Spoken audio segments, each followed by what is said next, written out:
You've been on Monjaro for a while, or you've been on any other GLP-1, you're finding success, but maybe the price of your medication has just gone up 170%. Thanks, Eli Lilly. Or you're on one medication, you've plateaued, and you want to try another medication because it attacks different receptors. How do you do this safely? I'm Alan.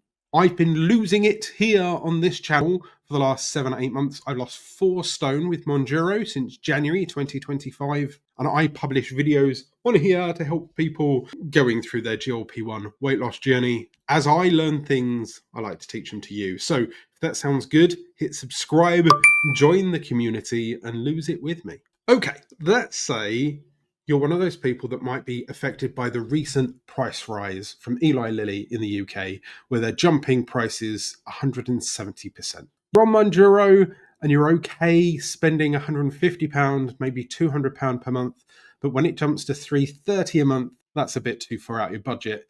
And you're wondering, can I switch from Monjaro to Ozempic or Rebound, Zepbound, anything like that? Yes, you can. I've been looking into this, not for myself, but just in general, because I think it would help the community. First of all, there are still suppliers out there that will do all of the original jabs, Ozempic, Rebound, Zepbound, all of those. In fact, MedExpress, which there's a link in the description down below, they still do the same things, and my discount code still works. Looking for expert opinions and expert advice from doctors online and articles around the internet, yes, you can switch GLP-1s.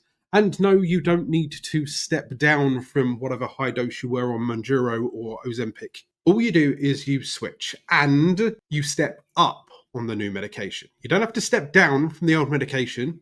You just step up on the new one. So let's say I'm right now on 12.5 milligrams of Monjaro weekly, every Sunday. If I wanted to switch to Ozempic, what I would do is I get the lowest dose of Ozempic, I believe it's 0.25, and I start on that the week after. So I don't double jab, I don't overlap.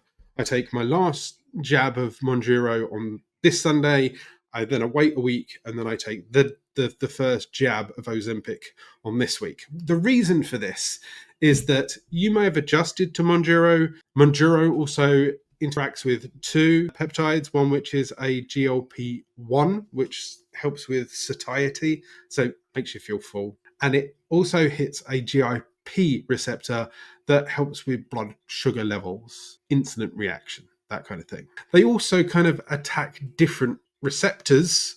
So you may be on Ozempic and then move to Monjaro, or you might want to move from Ozempic to Rebound or Zepbound or whatever you wish. Wegovy, there's many others. But the important thing is to come off one medication, start the next medication, and tirate up. This week, 0.25, next week, 0.5, 0.75, 1, so on. The reason for this is that you can then figure out how tolerant your body is to that specific medication. You might have different side effects on Ozempic than you do on Monjaro. In fact, some people say there's more side effects of Ozempic than there are on Monjaro.